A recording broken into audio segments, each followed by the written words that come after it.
Muy buenas noches, amados Mwiriwe amigos, neza hermanos, bakundwa nshuti zanje aquí bene en data San muri José de los ngaha Campos, muri San José de los República del Campos Brasil. muri Repubulika ya Brasil. Es para mí una bendición grande Kuri estar jewe con n'umugisha ustedes ukomeye nuevamente kuba ndi kumwe namwe bundi bushasha para compartir unos momentos de compañerismo kugira ngo alrededor dusangire del programa umwanya wo divino kuyaga ku mugambi w'Imana, y ver dónde nos nuko encontramos turabe en el programa tubone de aho Dios, tugeze, aho twisanze mu mugambi w'Imana, y así ver qué tiene Dios para gutyo nosotros tubone en este tiempo ivy'Imana final. idufitiye twebwe muri kino gihe c'iherezo. Y ver si Dios se Nuko olvidó o turabe no se olvidó ko Imana de la yoba América Latina y el yaribagiye Caribe. canke itibagiye Amerika Latine na Karayibe. Vamos a ver en Apocalipsis Reka turabe mu capítulo 1, vyahishuriwe Yohana verso ikigabane 1 al ca 10, mbere y umurongo Apocalipsis w'icumi capítulo kugeza 22, ku w'icumi verso 6. na rimwe no mu vyahishuriwe Yohana 22 umurongo wa 16.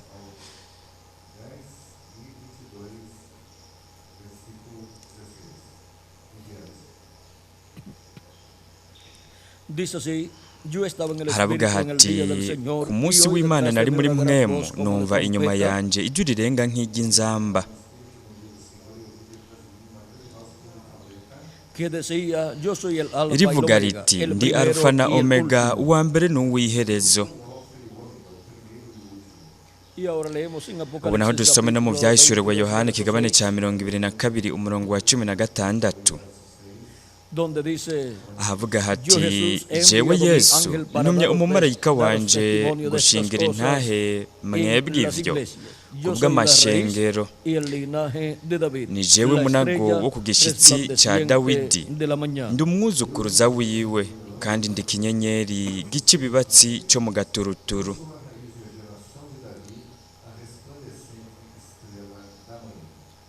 Nuestro tema para esta ocasión Ikigwa es la voz del cacu Señor muri uyu Jesucristo mwanya ni en el día ijwi posterior. ry'Umwami Yesu Kristo ku munsi w'imperuka, Y esa es la voz que nosotros kandi iryo queremos niryo escuchar. jwi twebwe twifuza kumviriza, La voz de nuestro amado ijwi Señor Jesucristo. ry'umukundo wacu Umwami Yesu Kristo. Pueden tomar asiento si tienen la bondad. Murashobora gufata ivyicaro vyanyu.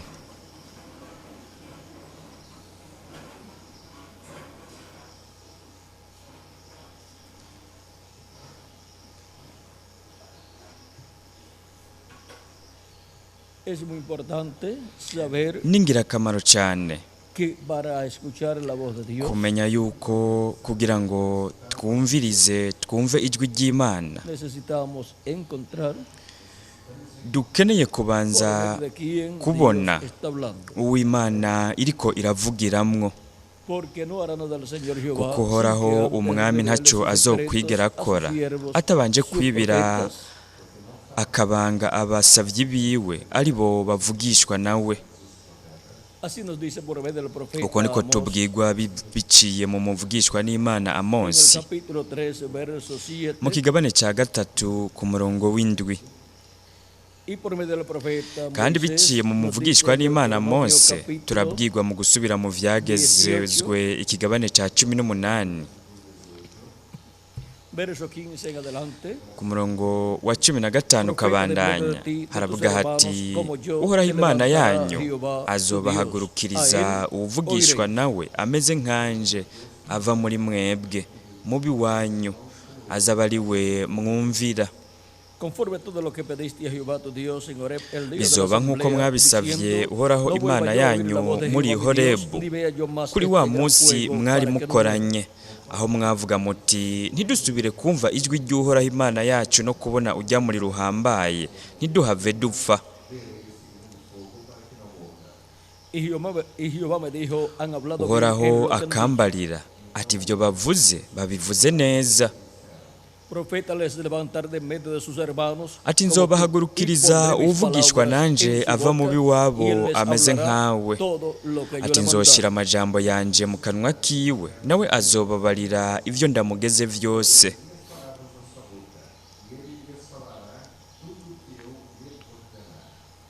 Mas a cualquiera que no oyere mis palabras que él ati hablaré kandi en mi utazokumvira amajambo yo yanje le pediré uyo azovuga mu cuenta. izina ryanje nzobimuhora.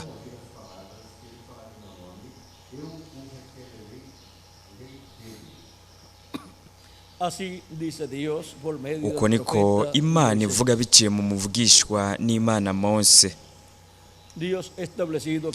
Imana yagenye yategekanije kwizoshira ijambo ryayo mu kanwa kumuvugishwa irungitse, kandi uwo muvugishwa avuze iryo jambo, iryo riba ari ijwi ry'Imana rije ku bantu muri ico gihe. Icyo nicyo gituma mwebwe mushobora kubona ko Imana yagiye irarungika abavugishwa muri kahise kose ka Bibiliya, kandi muri bo haba hari ijwi ry'Imana rije ku bantu. Intumwa Paulo mutagatifu aratubwira mu Baheburayo ikigabane ca mbere umurongo wa mbere kugeza ku wa kabiri, ati kera Imana yabaririye ba sogokuruza mu kanwa k'abavugishwa nayo mu bihe vyinshi no mu buryo bwinshi. Muri iyi minsi y'iherezo yabaririye twebwe mu kanwa k'umwana wayo, uwo yashiriyeho kuba samuragwa wa vyose, niwe yahaye kurema isi.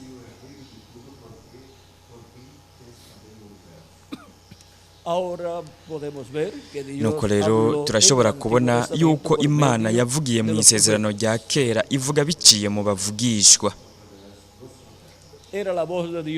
Ryari ijwi ry'Imana rije ku ihanga ry'Abaheburayo biciye mu bantu babaye hagati mu ihanga ry'Abaheburayo, ariko abantu benshi ntibatahuye yuko ubutumwa bo bazana, ntibatahuye ko ryaba ari ijwi ry'Imana rije ku bantu. Iyo abantu canke ihanga kanaka ryiyobagije ryirengagije uko kuri, abo bantu ntibaheza ngo bashobore kumva ijwi ry'Imana, mu gihe biba bizwi yuko Imana iriko iravugisha abantu, kandi mu yandi majambo iba iriko iravugisha ibiremwa abantu bose. Kandi abantu benshi barahaguruka bakagwanya iyo ntumwa y'Imana. Icyo nico gituma abavugishwa n'Imana bagiye barahamwa, kuko abantu ntibatahuye ko abo baba ari ijwi ry'Imana, kuko muri bo haba hari ijambo ry'Imana, kandi baba basizwe na mpwemu w'Imana.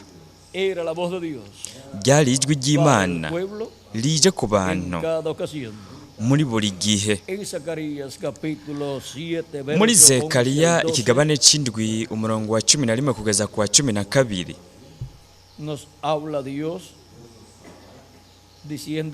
Imana iratubwira, iriko iratubwira biciye mu muvugishwa n'Imana Zekariya, iratubwira ingene ihanga ry'Abaheburayo bifashe, ingene bitwaye ku bavugishwa n'Imana. Haravuga hati ariko banka kumva, bantera ibitugu, biziba amatwi ngo boye kumva.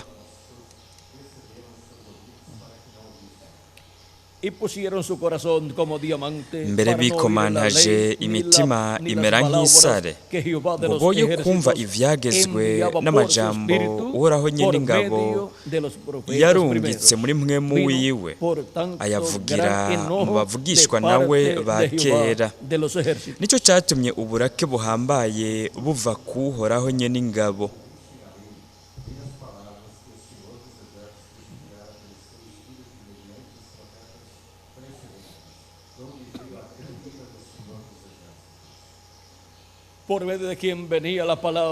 Ijambo ry'Imana ryaza biciye muri nde rije ku ihanga ry'Abaheburayo.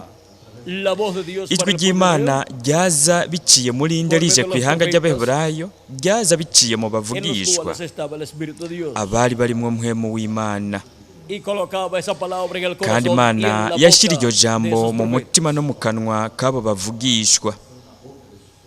Y ellos hablaban esa palabra. nuko nabo baraheza bakavuga Pero el iryo pueblo no jambo, quiso escuchar. ariko abantu ntibemeye, ntibashatse kumviriza, Vino gran kandi enojo icyo de parte de cyatumye Dios. haza uburake buhambaye buvuye Y ku ahora podemos Mana. ver el por qué el pueblo hebreo ha tenido nuko rero tantos turashobora problemas. kubona igituma ihanga ry'Abaheburayo bagize ibibazo, ingorane nyinshi De toda la vida de existencia del pueblo hebreo. mu buzima bwose bwo kubaho kw'ihanga Son ry'Abaheburayo. más los siglos que ha tenido Ibihe de problemas que los que ha bagizemwo tenido. ingorane nibyo byinshi gusumba ibihe babayeho batari mu ngorane.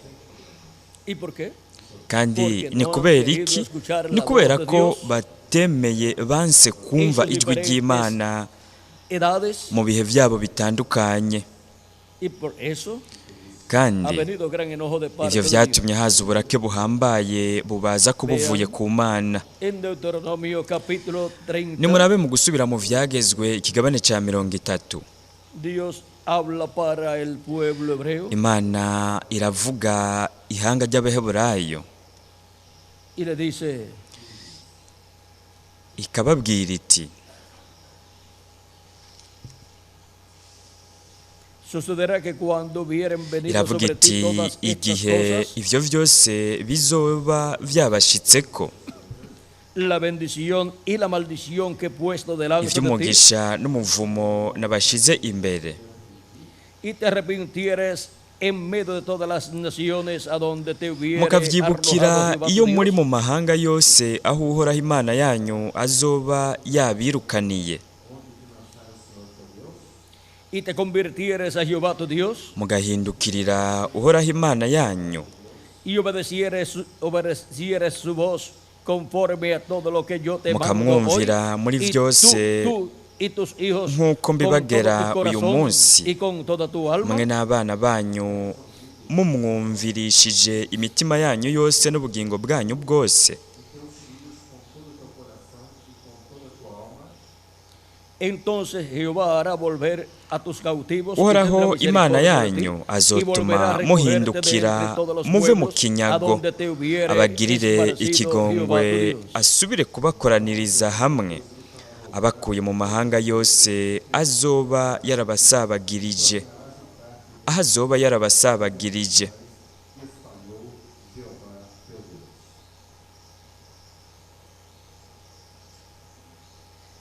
Aun cuando tus desterrados estuvieran en las partes más kandi lejanas que hay debajo namba del cielo, harabirukanywe de bo muri allí te mwebwe recogerá Jehová tu bazoba Dios, bari y'ijuru y de allá te riherera, tomará.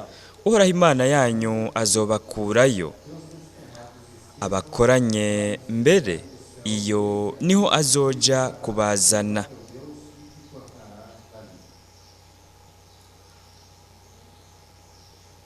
Y te hará volver Jehová tu Dios a la tierra kandi Uhoraho que Imana heredaron yanyu tus padres, azobasubiza mu gihugu y cari será ishamvu tuya, ya y ba te hará bien, sogokuruza, y te multiplicará namwe más mucegukire, que tus padres. kandi azobagirira neza, abagwize gusumvya ba sogokuruza.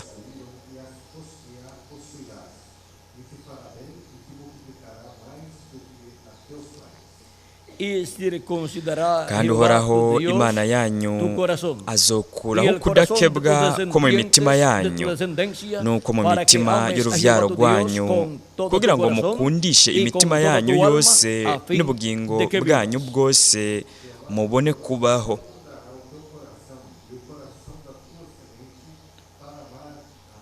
kugira ngo mumukundishe imitima yanyu yose n'ubugingo bwanyu bwose mubone kubaho. Y pondrá Jehová tu Dios todas estas maldiciones kandi sobre Uhoraho tus Imana enemigos yanyu y sobre azoshira tus iyo mivumo aborrecedores yose que te ku bansi banyu persiguieron. no ku bazoba babagendanira inzigo no kuba badendereza. Ahora vean ustedes cómo Dios habla de nuko rero bendiciones murabona y de maldiciones ingene Imana ivuga imigisha ikanavuga n'imivumo para el pueblo hebreo. iyibwira ihanga ry'Abaheburayo. Ku ihanga ry'Abaheburayo imivumo yabaje ko bitumwe nuko batumviye ngo bumvirize ijwi ry'Imana, kandi imigisha nayo iza kubera bumvirije ijwi ry'Imana, bagaheza bagakurikira umugambi w'Imana. que para el tiempo final nuko rero turashobora kubona yuko mu gihe cy'iherezo Imana yasezeranye ko haba ukugarukanwa kw'ihanga ry'Abaheburayo nk'uko biri muri Ezekiyeli ikigabane cya 37, aho Imana yamweretse ikiyaya cy'amagufa yumye, ikiyaya cy'amagufa y'abantu bapfuye, ikiyaya cy'amagufa yumye. Imana irabwira umuvugishwa n'Imana Ezekiyeli iti uyu n'umuryango n'inzu ya Isirayeli cyari ikiyaya cyuzuye amagufa yumye.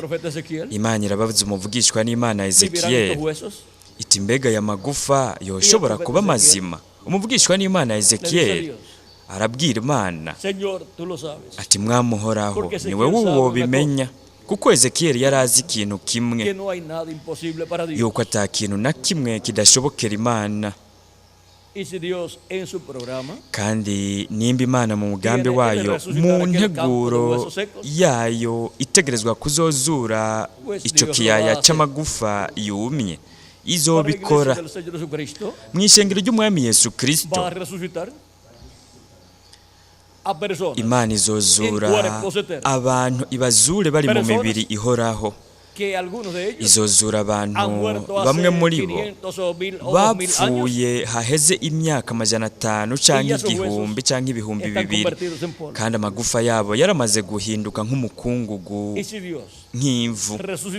Kandi nimba Imana izozura bapfuye bizeye Kristo, naho imibiri yabo n'amagufa yabo yamaze guhinduka nk'umukungugu, izozura n'ihanga ry'Abaheburayo nk'igihugu, naho ari ikiyaya cy'amagufa yumye. Aho hariho ikintu kanaka, ariko hagati mu batoranijwe bo mu banyamahanga bamwe muri bo nta n'umukungugu w'amagufa yabo ugisigaye, kuko haheze imyaka 1000 baramaze gupfa. Bamwe haheze nk'imyaka 1000 cyangwa imyaka 1500. Paulo mutagatifu, Petero mutagatifu n'abigishwa. Ariko Kristo yavuze ati nzobazura ku munsi w'iherezo, kandi ku munsi w'iherezo azonazura n'ihanga ry'Abaheburayo nk'igihugu, kandi icyo gihugu kizohinduka umutwe w'ibindi bihugu byose. Mbega ibyo bisigura iki? Bisigura ko umugwa mukuru w'isi uzoba Yerusalemu, kandi ikibanza cyose cyitwa Isirayeli kizoba ari intara irimo umugwa mukuru, kandi aho niho hazova ivyagezwe byose, amategeko yose agenga ibihugu byose, kandi aho niho hazova inyigisho zose, zaba izo mu gisata cy'ivy'imwemu ndetse no mu gisata cy'ivya politike. Kandi aho hazoba hari na Mesiya, umwami wa Isirayeli, yicaye ku ntebe y'ubwami ya Dawidi. Ariko Imana itegerezwa kubanza kuzura ihanga ry'Abaheburayo nk'igihugu, kandi kubera ko mwemu w'Imana yirukanywe akava mu gihugu cy'Abaheburayo bitewe n'ukwanka Mesiya mu kuza kwe kwa mbere, mwemu w'Imana yimukiye mu banyamahanga, yiyungururije muri Aziya ntoya, hanyuma aca mu Burayi, hanyuma aja muri Amerika ya ruguru, hanyuma naho aca ajahe? Aja muri Amerika Latine na Karayibe. Kandi aho niho azova mu gusubira mu ihanga ry'Abaheburayo. Nuko rero turashobora kubona ko Imana yabwiye umuvugishwa n'Imana Ezekiyeli iti hamagara mwemu w'Imana, hamagara impwemu zize muri iyo mibiri. Kandi yamubwiye iti uhamagare impwemu ave hehe? Reka tubirabe. Nukuvuga yuko mwemu w'Imana yagumye ariko arakora urugendo aca mu bibanza bitandukanye. Yakoze urwo rugendo mu kugarugara kw'imwemu ndwi z'Imana zizunguruka zikwira mu isi yose, kandi urwo rugendo rwa mwemu w'Imana aho aca mu isi yose, urwo rugendo mwemu w'Imana yarukoze biciye mu bihe bitandukanye cyangwa mu ntambuko zitandukanye z'ishengero ry'abanyamahanga. encontramos entre los gentiles al Espíritu de Dios. hagati mu banyamahanga turahabona mwemu En w'Imana Asia Menor, yaciye muri Aziya ntoya agaragarira muri Paulo mutagatifu, kandi Paulo yaravuga ati sije nkiriho ariko ni Kristo ari muri jewe. Paulo mutagatifu yabaye ijwi rya Kristo ryo mu ico gihe cya mbere cy'ishengero ry'abanyamahanga muri Aziya ntoya, kandi we la palabra divina yarashizeho arazana ijambo ry'Imana ryo muri ico gihe cya mbere. se movió el Espíritu de Dios. Hanyuma mwemu w'Imana yimukiye mu Bufaransa, A Ireneo, araheza ahagurutsa Irene nk'intumwa y'igihe cya kabiri canke intambuko ya kabiri y'ishengero rya Yesu Kristo hagati mu banyamahanga.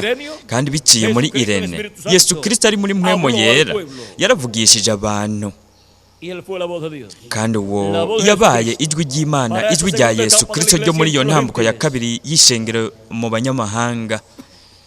Luego vino la tercera etapa Hanyuma haje intambuko igira gatatu, y levantó a Marte. nuko Imana ihagurutsa Marte, Y en Francia y en Hungría kandi mu Bufaransa no muri se cumplió Hongiriya la tercera edad niho de la hashikirijwe iglesia. igihe cya gatatu cy'ishengero ry'abanyamahanga. Marte yabaye ijwi rya Kristo ryo mu gihe cya gatatu cy'ishengero hagati mu Luego banyamahanga. vino la cuarta etapa Hanyuma haciye haza y intambuko ya levantó kane, Dios a Colombo. Imana ihagurutsa Kolomba, Lo ungió con su espíritu. imusiga mwemu Colocó wayo, su palabra en su boca. ishyira ijambo ryayo mu kanwa kiwe ryo muri iyo ntambuko ya kane, ariyo yashyikirijwe muri Irlande na Y él Ekose. fue la voz de Dios. Kandi uwo yabaye ijwi ry'Imana, ijwi rya Yesu Kristo ryo muri icyo gihe kigira kane De Jesucristo. cy'ishengero rya Yesu Kristo hagati mu banyamahanga. Luego vino la quinta etapa de la Hanyuma iglesia, haje intambuko ya gatanu cyangwa igihe cya gatanu cy'ishengero la ry'abanyamahanga. cual se cumplió en Alemania. Iyo ntambuko yashyikirijwe mu Budagi, aho Imana yahagurukije Revera Martin Luther,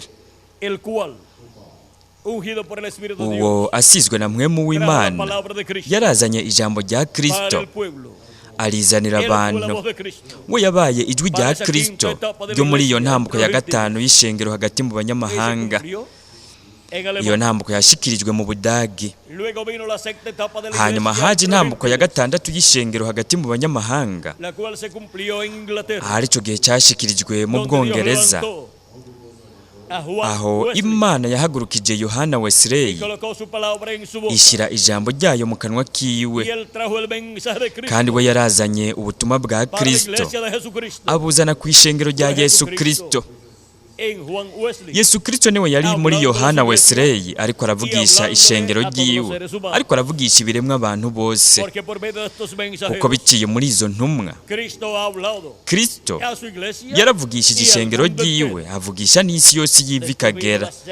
Hanyuma haje igihe cy'indwi cy'ishengero ry'abanyamahanga, Y levantó Dios al nuko reverendo Imana William yahagurukije Revera William Branham en Norteamérica, muri Amerika ya donde ruguru, se cumplió la séptima edad niho de la iglesia. hashyikirijwe igihe cy'indwi cy'ishengero ry'abanyamahanga. Y él fue la voz de Cristo. Kandi uwo yabaye ijwi rya Kristo ryo mu gihe cy'indwi cy'ishengero ry'abanyamahanga. Biciye muri we, Yesu Kristo yaravugishije ishengero ryiwe, Y le habló a todo ser humano. kandi yaravugishije ikiremwa muntu cyose, kuko Kristo biciye mu ntumwa ya buri Y habla a gihe su iglesia aravugisha ishengero ryiwe, akavugisha n'ibiremwa abantu y bose. luego que han transcurrido Nuko mu nyuma hamaze kurengana izo ntambuko ndwi z'ishengero ryo mu banyamahanga, hemos visto cómo la voz de Cristo twabonye ingene ijwi rya Kristo ryagumye ririko riravugira kuri uyu mubumbe w'isi, de sus ángeles mensajeros, ariko aravuga biciye mu bamarayika n'umandwi biwe b'ibihendwi by'ishengero ry'abanyamahanga. en cada ángel Ijwi rya mensajero. Kristo niryo ryari muri buri mumarayika ntumwa, abo babaye ijwi rya Kristo rije ku Y bantu. ahora hemos llegado Nuko rero ubu naho twashyitse ku munsi w'iherezo, kandi como Cristo turashobora kubona ingene Kristo yagumye ariko aragaragarira muri izi ntambuko ndwi z'ishengero ry'abanyamahanga. Mwemu w'Imana niwe yariko arakora urugendo muri izo ntambuko ndwi zo hagati mu banyamahanga. la manifestación Kwabaye ukugaragara kw'impwemu ndwi z'Imana, ni ukuvuga ukugaragara kwa mwemu yera. Mu kugaragara kwiwe agaragaye inshuro indwi biciye mu bamarayika ntumwa ndwi, abantu barungitswe n'Imana. Kandi muri kino gihe cy'iherezo naho Jesucristo Yesu en Kristo Espíritu Santo ari muri mwemu se yera, mueve a la América Latina y el Caribe. yiyungururiza muri Amerika Latine na Karayibe. Y en la América Latina y el Kandi Caribe muri Amerika Latine na Karayibe nos habla aratuvugisha, todas estas cosas que akatubwira deben ibi suceder bintu pronto. byose bitegerezwa kuba vuba. abitubwirira mu gihe cy'ibuye rikomeza imfuruka. Igihe cy'ibuye rikomeza imfuruka ni intambuko ihwanye n'iki gihe cya nyuma mu ishengero ry'Umwami Yesu Kristo, kandi ugushyitswa kw'iyo ntambuko kubera muri Amerika Latine na Karayibe. Kristo ntiyibagiye abanyamerika Latine na Karayibe, yaradufise mu bwenge bwiwe, kandi yaduhaye umugisha uhambaye cyane. Uwo we yari afise azoha ishengero ryiwe. Ishengero rya Yesu Kristo rifise umugisha uhambaye cyane muri Amerika Latine na Karayibe. Icyo nicyo gituma avuga ati duga uze hano. Nukuduga hehe mu gihe cy'ibuye rikomeza imfuruka? Ati duga uze hano nkwereke ibintu bikwiye kuzobaho hanyuma y'ibi. No kuvuga ibintu biba hanyuma y'ibyamaze kubera mu bihindwe by'ishengero ry'abanyamahanga.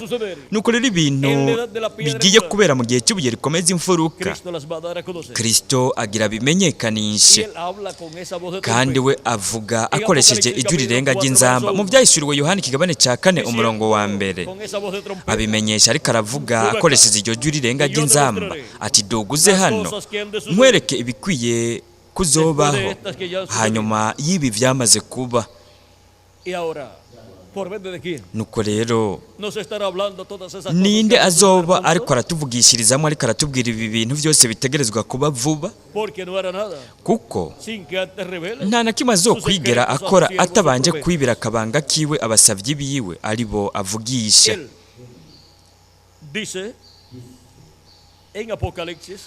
Wewe mu byahishuriwe Yohana ikigabane cya 22 umurongo wa 16 aravuga uwo azotuma, kandi azoba amutumye ku mashengero yose, azoba amutumye ku biremwa abantu bose,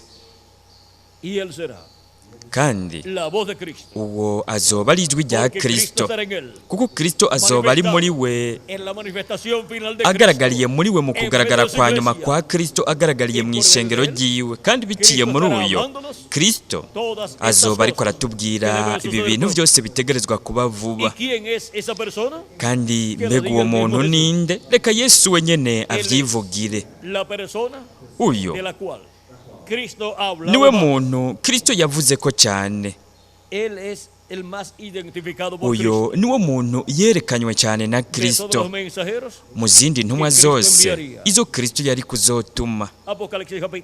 Mu byahishuriwe Yohana 22 umurongo wa 16 aravuga ati jewe Yesu ntumye umumarayika wanje gushingira intahe mwebwe ivyo kubw'amashengero. Ninde ubutumwe na Yesu Kristo n'umumarayika ntumwa wiwe? Ni kubera iki amutumye? Kugira ngo ashinge intahe y'ibi bintu, ashinge iyo ntahe mu mashengero yose, ayishingira amashengero yose, ayishingira ibiremwa abantu bose, amahanga yose, amoko yose, ibihugu byose n'indimi zose. Uyo n'ubutumwa na Yesu Kristo. Iryo ni ijwi rya Yesu Kristo ryo ku munsi w'iherezo. Mu byahishuriwe Yohana 22 umurongo wa 6 haravuga hati arambarira ati ayo majambo nayo kwizerwa n'ay'ukuri, kandi Umwami niyo Mana igera impwemu z'abavugishwa nayo, yatumye umumarayika wiwe kwereka abagurano biwe ibigira bibeho vuba. Ni gute ibintu bitegerezwa kuba vuba bimenyekanishwa? Bimenyekanishwa biciye mu mumarayika wa Yesu Kristo, asizwe mpwemu wa Yesu Kristo, kandi biciye muri uyo Yesu Kristo azoba ariko aravugisha ishengero ryiwe, avugisha n'amahanga yose, indimi zose n'ibihugu byose, avugisha ikiremwa muntu cyose kibayeho muri kino gihe cy'imperuka. Kuko uwo ni ijwi ry'Umwami Yesu Kristo ryo ku munsi w'iherezo rigenewe amashengero yose n'ibiremwa abantu bose. Kandi umunsi w'imperuka n'ikimpombe kigira indwi, kandi twongeye ku kirangamisi imyaka yo gucegwa ikiriko. Kugeza ubu haheze igihe turi mu kimpombe kigira indwi, haheze igihe twinjiye mu kimpombe cy'indwi, ariko ikirangamisi tukiretse nk'uko kimeze. Hasigaye gusa nk'umwaka umwe n'amezi makeya kugira ngo dushike mu mwaka w'ibihumbi 2000. Nuko rero tube dushitse mu kimpumbi kigira indwi, ari wo munsi w'iherezo w'imperuka imbere y'Imana. Ariko mbega ikirangaminsi c'Imana coba cyaracerewe?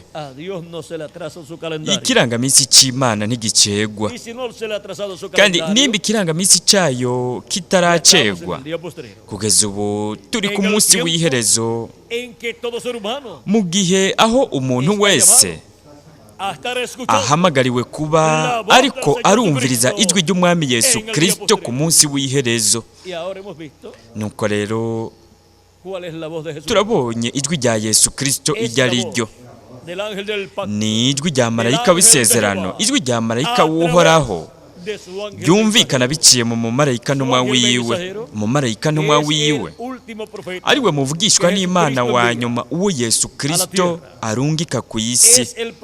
Numuvugishwa w'ikiringo kinini cy'ubwami, numuvugishwa n'Imana w'ikiringo kinini. Ni incuro ya mbere aho Yesu Kristo arungitse umuvugishwa n'Imana w'ikiringo kinini mu ishengero ryiwe.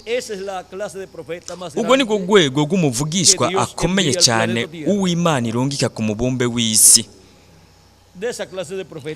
Mu rwego rw'abavugishwa n'Imana nk'abo, hari abavugishwa n'Imana nk'abo indwi gusa: Adamu, Seti, Nowa, Abrahamu, Mose, Yesu, hamwe n'umumarayika w'Umwami Yesu Kristo. Kandi ni kubera iki hari abavugishwa n'Imana indwi? Ni kubera hari ibiringo binini indwi birimwo n'ubutumwa indwi bw'ibiringo. Icyo nicyo gituma Yohana mutagatifu intumwa yashatse gusenga umumarayika wa Yesu Kristo. Uyo mumarayika w'Umwami Yesu Kristo ni intumwa ya Yesu Kristo, ni igikoresho cya Yesu Kristo. Uwo niwe yahaye Yohana uguhishurirwa kuri mu byahishuriwe Yohana. Mu myaka ya 90 yo mu kinjana cya mbere, guhera igihe hatangurira igihe cy'iyobokamana ry'Abakristo, n'umuntu agira kabiri ari we imbere y'uko aza mu mubiri w'inyama akaza ku isi, yazanye ijambo ry'Imana. Uwa mbere yabanje kubikora ivyo yabaye nde? N'umukundo wacu Umwami Yesu Kristo. Uwa kabiri nawe abikora ni umumarayika w'Umwami Yesu Kristo. Icyo nicyo gituma mwebwe mushobora kubona isano riri hagati y'umumarayika wa Yesu Kristo na Yesu Kristo. Naho umumarayika we atari Umwami Yesu Kristo, ariko nimwitegereze isano tubona hagati yabo turabiye muri Bibiliya. Yesu Kristo aravuga ku mumarayika wiwe, kuko uwo niwe mushumba w'ubwenge w'umwizigirwa, kandi niwe uwunesha wo ku munsi w'iherezo. Uwo niwe aba ariko aravuga ko igihe avuga ati uwunesha nzomuha ububasha bwo kuganza amahanga, azoyaragiza inkoni y'icyuma nk'uko bamenagura inzabya z'ibumba, nk'uko nanje nabihawe na Data, nk'uko Kristo yabihawe na Se. Ubu naho Kristo nawe abishikiriza uwunesha, ariwe ku munsi w'iherezo azoba ari umumarayika ntumwa wiwe. Ni ukuvuga ibyo Data yakoreye yahaye Yesu, nibyo Yesu nawe akorera umumarayika wiwe. Kandi arongera akanavuga ati uwunesha nzomuha kuri manu yanyegejwe. Ati nzomuha kuri manu yanyegejwe, kandi nzomuha ibuye ryera. Kuri iryo buye handitswe izina rishya, nta muntu n'umwe arizi atari uwuzorihabwa. Avuga ati uwuzorihabwa. No dice aquellos que lo reciben, ntavuga ngo abazorihabwa, sino aquel que lo recibe. ahubwo avuga ati Y uwuzorihabwa, también dice kandi arongera al akavuga que ati venciere. No dice a uwunesha. los que vencieren, Ntavuga ngo sino abazonesha, al que venciere. avuga ati Yo le uwunesha daré una piedrecita blanca. nzomuha ibuye ryera.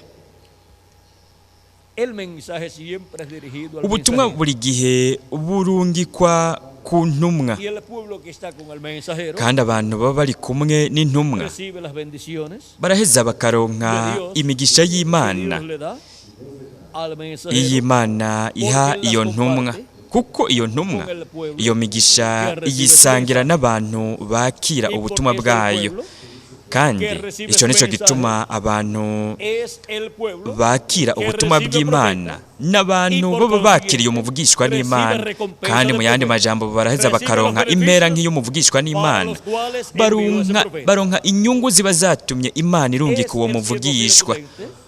Umushumba w'ubwenge w'umwizigirwa niwe atanga imfungurwa zo mu buryo bw'impwemu akaziha abana b'Imana mu nzu y'Imana, kandi izo mfungurwa niwe banza kuzakira kuzironka ubwa mbere, kuko izo mfungurwa n'ijambo, kuko umuntu ntazotungwa n'umutima gusa, ariko azotungwa n'ijambo ryose riva mu kanwa k'Imana. We yakira iryo jambo rihishuwe riba rije rivuye kuri Kristo, akarisangira n'abana bose b'abahungu n'abakobwa b'Imana mu gihe aba yemerewe kubamwo. Kandi umushumba w'ubwenge w'umwizigirwa azoba ariko arabaho ku munsi w'imperuka mu gihe cy'iherezo, uwo ni we azoronka imigisha ihambaye iriko irahindukira ukuri muri we. Iyo migisha ihambaye cyane, ariko byose byaramaze gushushanyirizwa mu bamarayika ntumwa ndwi.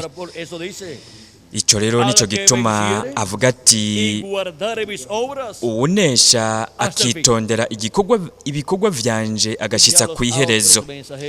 Kandi ubu abandi bamarayika ntumwa bo mu bihendwe by'ishengero baramaze kugenda. Ubu rero twebwe nitwe dushikiriwe ngo tubeho ku iherezo ry'igihe, ku muhero w'isi, ku iherezo ry'ibihe by'ishengero, kuko turi mu gihe gishasha, igihe cy'ubuye rikomeza imfuruka, kandi ikiringo kinini gishasha kiriko kirasobekerana n'ikiringo kinini cy'ubuntu. Nuko rero ubu twebwe turamukiwe kubaho ku muhero w'isi, kandi n'ikihe kimenyetso cyari kuzokwerekana umuhero w'isi? Yesu Kristo yaravuze ati umwana w'umuntu azotuma abamarayika biwe. Umuhero w'isi nicyo gihe cy'isarura, igihe cy'isarura ry'ingano n'isarura ry'ugwamfu. Ugwamfu ruzotabwa mu itanura ry'umuriro mu kababaro gakomeye, aho ruzoturirirwa. Ariko ingano, uburo buregeranywa bugashyirwa mu kigega cy'Imana, kandi abapfiriye muri Kristo bazozukira mu mibiri ihoraho. Natwe bakiriho turi bazima tuzohindurwa, gutyo tujyanwe mu nzu ya Data wacu wo mu ijuru mu birori bikomeye by'ubukwe bw'umwagazi w'intama. Nuko rero turashobora kubona ko iyi migisha ari yacu muri kino gihe cy'imperuka. Imigisha yose iyo Kristo azoha umumarayika ntumwa wiwe, abantu bose bizeye ijambo rya Kristo uwazoba ariko aravuga ku munsi w'imperuka bazoronka imigisha y'umusesekara. Ni igihe cy'inzahabu ku ishengero rya Yesu Kristo. Nuko rero nimurabe arongera aravuga, ariko avuga kuwunesha. Atunesha nzomugira inkingi yo mu rusengero rw'Imana yanje. Inkingi ni igice ngirakamaro cyo mu bice bigize inyubakwa, kandi ivyo mu buryo bw'impwemu bisigura yuko azomugira umuntu ngirakamaro cyane mu bwami bwiwe.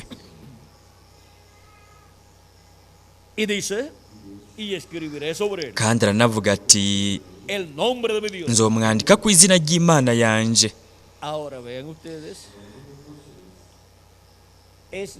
Nuko rero nimurabe, ni inshuro igira kabiri aho umuntu del nombre de Dios. aje afise izina ry'Imana. El ángel del pacto Marayika w'isezerano es el que tiene el nombre niwe de Dios. afise, niwe abamwo izina ry'Imana. Conforme al Éxodo capítulo 23 Ivyo tubibona dushingiye mu gitabo cyo kuvayo en adelante. ikigabane cya 23 umurongo wa 20 ukabandanya. He aquí yo envío mi ángel Haravuga delante de hati, ti para que te guarde en el Ehengera camino ntume umumarayika y te imbere introduzca en el yanyu lugar que abazigame yo mu he nzira preparado. abashikane aho nateguye.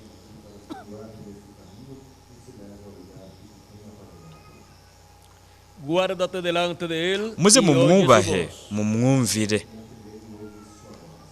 No le seas rebelde, Ntimuze porque él no mumugararize, perdonará kuko atazobaharira vuestra rebelión, ibicumuro vyanyu, porque mi nombre está kuko izina en él. ryanje riri muri we.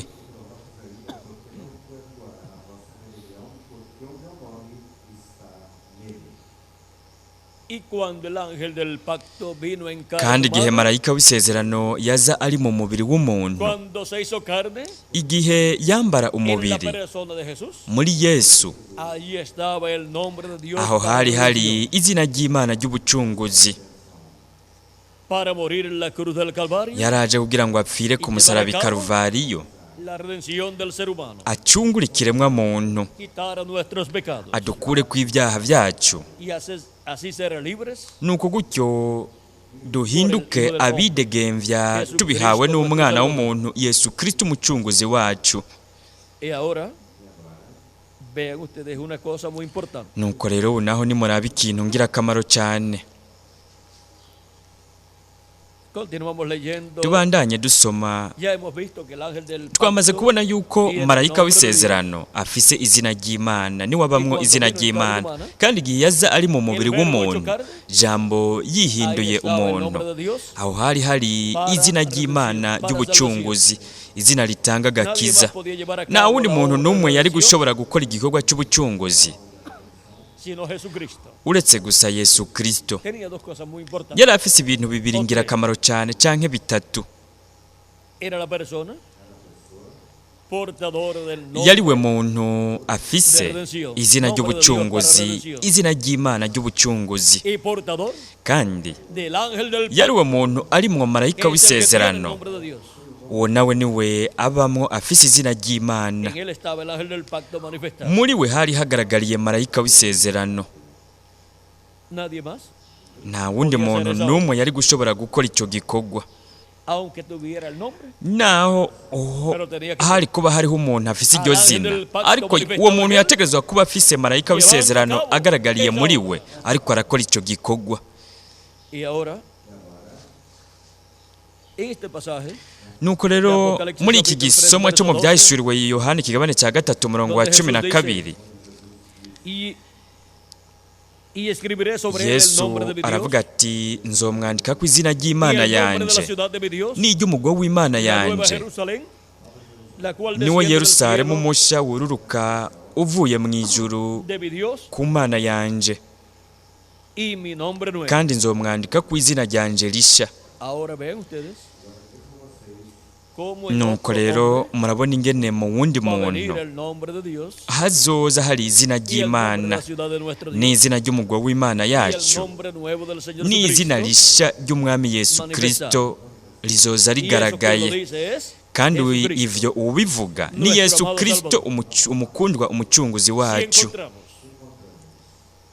ese hombre Niyo twabona uyo muntu, uyo anesha, en el cual estará Jesucristo, uzoba en Espíritu Santo arimo manifestado Yesu en el Kristo día mu buryo postrero. bwa mpwemu yera agaragariye ku munsi w'iherezo, ariko aravugisha ishengero Hemos ryiwe. encontrado entonces Aho rero ese vencedor. tuzoba tubonye uyo Es hecho anesha, columna en el templo ari de we nuestro Dios. agirwa inkingi yo mu rusengero rw'Imana yacu, Jesucristo kandi akaba ari nawe Yesu Kristo avuga yuko azokwandikako izina ry'Imana y el nombre de la ciudad de nuestro n'izina Dios. ry'umugwa w'Imana yacu, hamwe n'izina rishasha ry'umwami Yesu Kristo.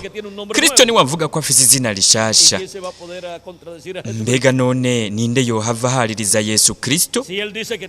Nimba we avuga ko afise izina rishasha, we rero arafise izina rishasha, kandi azoryandika kunesha, kandi iryo ni naryo zina nyene ry'Imana yacu, ni naryo zina nyene ry'umugwa w'Imana yacu, kandi iryo ni naryo zina nyene rya marayika w'isezerano, izina rya marayika w'uhoraho, ari we afise abamwo izina ry'Imana. Uwo niwe Imana yavuze iti uyo afise izina ryanje. Yaravuze iti muze mumwubahe, mumwumvire, ntimuze mumugararize, kuko atazobaharira ibicumuro vyanyu, kuko izina ryanje riri muri we. Nuko rero Imana yashize izina ryayo muri marayika wayo. Yesu Kristo nawe yavuze ku izina ryiwe rishasha azorishira kuwunesha. Uwo azoba ari umumarayika ntumwa wiwe, nk'uko Imana yashize izina ryayo ku mumarayika wayo, marayika w'isezerano, ariyo Mana yonyene ubwayo iri mu mubiri wayo wa teofaniya. Imana yashize izina ryayo muri uyo mubiri wa teofaniya, kandi hanyuma igihe Imana yambara umubiri, aho hari hagaragaye izina ry'Imana ry'ubucunguzi. Kandi ku munsi w'iherezo naho Yesu Kristo atubwira ko afite izina risha, kandi azorishira, azoryandika kunesha, kandi azokwandika n'izina ry'Imana n'izina ry'umugwa w'Imana yacu. Kandi banga ry'izina rihoraho ry'Imana n'izina ry'umugwa w'Imana yacu n'izina risha rya Yesu Kristo, iryo banga rizoba rifiswe n'umuntu, umumarayika w'umwami Yesu Kristo, ijwi rya Yesu Kristo ryo ku munsi w'iherezo. Uyo n'umumarayika ntumwa wiwe, uwo Yesu Kristo azoba agaragariyemwo muri mpwemu yera, ariko aravugisha ishengero ryiwe, ariko aravugisha n'isi yose yiva ikagera. Turabonye uwo ari we ijwi rya Yesu Kristo ryo ku munsi w'iherezo. N'umumarayika wa Yesu Kristo, uwo Yesu Kristo azoba agaragariyemo mu buryo bwa mpwemu yera ku munsi w'iherezo, ni ukuvuga mu kimpumbi kigira indwi. Kandi biciye mu mumarayika ntumwa wiwe, azoba ariko aravugisha ishengero ryiwe, ariko aravugisha n'isi yose yiva ikagera, kuko azoba ariko arashyira mu mutima no mu kanwa k'umumarayika ntumwa wiwe ijambo ryiwe, ubutumwa bwiwe buhwanye n'iki gihe cy'iherezo.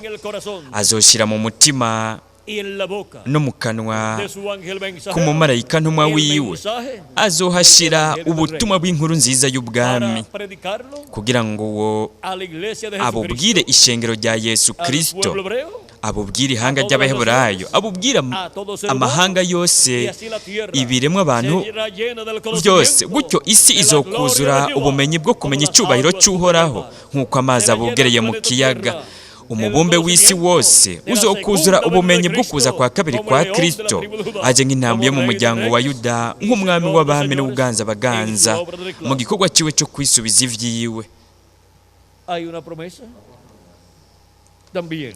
Hariho kandi isezerano rya Kristo mu byahishuriwe Yohana ikigabane cya 3:21,